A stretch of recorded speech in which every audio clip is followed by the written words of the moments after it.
ಅಶೋಕ್ ಅವರು ದಾವಣಗೆರೆಯಲ್ಲಿ ಶ್ರೀಮಂತರು ವರ್ಸಸ್ ಬಡವರ ನಡುವಿನ ಒಂದು ಸಮರ, ಮತ್ತೊಂದು ಕಡೆ ದುರಾಡಳಿತ ತಕ್ಕ ಪಾಠ ಕಲಿಸೋ ಸಮಯ ಬಂದಿದೆ ಅಂತ ಹೇಳಿದ್ರು.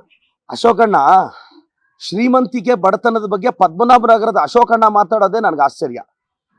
ವಿಜೇಂದ್ರಣ್ಣ ಶ್ರೀಮಂತಿಕೆ ಬಡತನದ ಕಂಪ್ಯಾರಿಸನ್, ಓಹೋಹೋ 5-6 ದೇಶಗಳಲ್ಲಿ ಎಲ್ಲೆಲ್ಲಿ ಆಸ್ತಿಗಳು ಮಾಡಿದಾರೋ ಅವರು ಮರ್ತೋಗಿದ್ದಾರೆ. ಯಾವುದೋ ಒಂದು ವೈಟ್ ಪೇಪರಲ್ಲೋ ಬುಕ್ಕಲ್ಲೋ ಬರೆದು ಎತ್ತಿಡಬೇಕು, ಇಲ್ಲಿ ಈ ಸೈಟ್ ತೆಗ್ದಿದ್ದೀನಿ, ಅಲ್ಲಿ ಆ ಸೈಟ್ ತೆಗ್ದಿದ್ದೀನಿ. ಅಶೋಕಣ್ಣ ರೆವಿನ್ಯೂ ಮಿನಿಸ್ಟರ್ ಆದಾಗ ಇಷ್ಟು ಎಕರೆ ಇಲ್ಲಿ ಮಾಡಿದ್ದೀನಿ, ಇಷ್ಟು ಸೈಟ್ ಇಲ್ಲಿ ಮಾಡಿದ್ದೀನಿ, ಅದನ್ನೆಲ್ಲ ಬುಕ್ಕಲ್ಲಿ ಬರೀಬೇಕಿಲ್ಲ ಅಂದ್ರೆ ನೆನಪಿರ್ಬೇಕಲ್ಲ ಸರ್, 1000 ಸೈಟು. ವಿಜೇಂದ್ರಣ್ಣ ನೀವು ಶ್ರೀಮಂತಿಕೆ ಬಡತನದ ಬಗ್ಗೆ ಮಾತಾಡ್ತೀರಾ ಸರ್? ಶ್ರೀಮಂತಿಕೆ ಬಡತನದ ಬಗ್ಗೆ ನೀವು ಮಾತಾಡ್ತೀರಾ? ನೋಡಿ, ಇದು ಆ ಪ್ರಶ್ನೆ ಅಲ್ಲ, ಇದು ಶಾಮನೂರು ಶಿವಶಂಕರಪ್ಪನವರ ಕೊಡುಗೆಗೆ ನಾವು ಕೇಳ್ತಿರೋ ಓಟು. ಅವ್ರು 40 ವರ್ಷ ದಾವಣಗೆರೆಯನ್ನು ಕಟ್ಟಿದ್ದಾರೆ. ಬೆಣ್ಣೆ ನಗರ, ಇವತ್ತು ದಾವಣಗೆರೆ ಅಂದ್ರೆ ನಮಗೆಲ್ಲ ಶಾಮನೂರು ಶಿವಶಂಕರಪ್ಪ ಅಂತ ಜ್ಞಾಪಕ ಬರುತ್ತೆ. ಎಷ್ಟೋ ಜನ ಕೇಳಿ ನೋಡಿ, ದಾವಣಗೆರೆ ಅಂದ್ರೆ ಶಾಮನೂರು ಶಿವಶಂಕರಪ್ಪ ಅಂತಾರೆ. ಅವರು ವಂಶದ ಕುಡಿ ಸಮರ್ಥವ್ರು ಗೆಲ್ತಾರೆ ಅಂತ ನನ್ನ ನಂಬಿಕೆ ಇದೆ.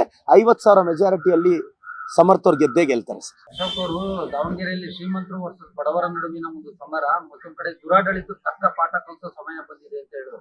ಅಶೋಕಣ್ಣ ಶ್ರೀಮಂತಿಕೆ ಬಡತನದ ಬಗ್ಗೆ ಪದ್ಮನಾಭನಗರದ ಅಶೋಕಣ್ಣ ಮಾತಾಡೋದೇ ನನಗೆ ಆಶ್ಚರ್ಯ.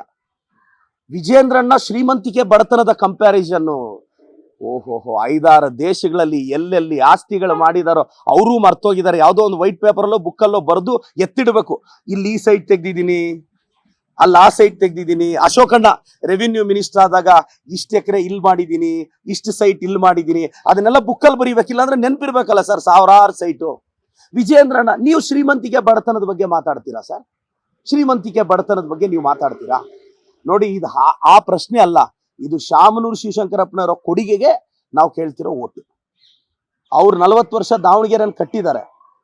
ಬೆಣ್ಣೆ ನಗರ, ಇವತ್ತು ದಾವಣಗೆರೆ ಅಂದ್ರೆ ನಮಗೆಲ್ಲ ಶಾಮನೂರು ಶಿವಶಂಕರಪ್ಪ ಅಂತ ಜ್ಞಾಪಕ ಬರುತ್ತೆ. ಎಷ್ಟೋ ಜನ ಕೇಳಿ ನೋಡಿ, ದಾವಣಗೆರೆ ಅಂದ್ರೆ ಶಾಮನೂರು ಶಿವಶಂಕರಪ್ಪ ಅಂತಾರೆ. ಅವರು ವಂಶದ ಕುಡಿ ಸಮರ್ಥವ್ರು ಗೆಲ್ತಾರೆ ಅಂತ ನನ್ನ ನಂಬಿಕೆ ಇದೆ. 50,000 ಮೆಜಾರಿಟಿಯಲ್ಲಿ ಸಮರ್ಥವ್ರು ಗೆದ್ದೇ ಗೆಲ್ತಾರೆ ಸರ್. ಅಶೋಕ್ ಅವರು ದಾವಣಗೆರೆಯಲ್ಲಿ ಶ್ರೀಮಂತರು ವರ್ಸಸ್ ಬಡವರ ನಡುವಿನ ಒಂದು ಸಮರ, ಮತ್ತೊಂದು ಕಡೆ ದುರಾಡಳಿತ ತಕ್ಕ ಪಾಠ ಕಲಿಸೋ ಸಮಯ ಬಂದಿದೆ ಅಂತ ಹೇಳಿದ್ರು. ಅಶೋಕಣ್ಣ ಶ್ರೀಮಂತಿಕೆ ಬಡತನದ ಬಗ್ಗೆ ಪದ್ಮನಾಭನಗರದ ಅಶೋಕಣ್ಣ ಮಾತಾಡೋದೇ ನನಗೆ ಆಶ್ಚರ್ಯ. ವಿಜೇಂದ್ರಣ್ಣ ಶ್ರೀಮಂತಿಕೆ ಬಡತನದ ಕಂಪ್ಯಾರಿಸನ್, ಓಹೋಹೋ 5-6 ದೇಶಗಳಲ್ಲಿ ಎಲ್ಲೆಲ್ಲಿ ಆಸ್ತಿಗಳು ಮಾಡಿದಾರೋ ಅವರು ಮರ್ತೋಗಿದ್ದಾರೆ. ಯಾವುದೋ ಒಂದು ವೈಟ್ ಪೇಪರಲ್ಲೋ ಬುಕ್ಕಲ್ಲೋ ಬರೆದು ಎತ್ತಿಡಬೇಕು, ಇಲ್ಲಿ ಈ ಸೈಟ್ ತೆಗ್ದಿದ್ದೀನಿ, ಅಲ್ಲಿ ಆ ಸೈಟ್ ತೆಗ್ದಿದ್ದೀನಿ. ಅಶೋಕಣ್ಣ ರೆವಿನ್ಯೂ ಮಿನಿಸ್ಟರ್ ಆದಾಗ ಇಷ್ಟು ಎಕರೆ ಇಲ್ಲಿ ಮಾಡಿದ್ದೀನಿ, ಇಷ್ಟು ಸೈಟ್ ಇಲ್ಲಿ ಮಾಡಿದ್ದೀನಿ, ಅದನ್ನೆಲ್ಲ ಬುಕ್ಕಲ್ಲಿ ಬರೀಬೇಕಿಲ್ಲ ಅಂದ್ರೆ ನೆನಪಿರ್ಬೇಕಲ್ಲ ಸರ್, 1000 ಸೈಟು. ವಿಜೇಂದ್ರಣ್ಣ ನೀವು ಶ್ರೀಮಂತಿಕೆ ಬಡತನದ ಬಗ್ಗೆ ಮಾತಾಡ್ತೀರಾ ಸರ್? ಶ್ರೀಮಂತಿಕೆ ಬಡತನದ ಬಗ್ಗೆ ನೀವು ಮಾತಾಡ್ತೀರಾ?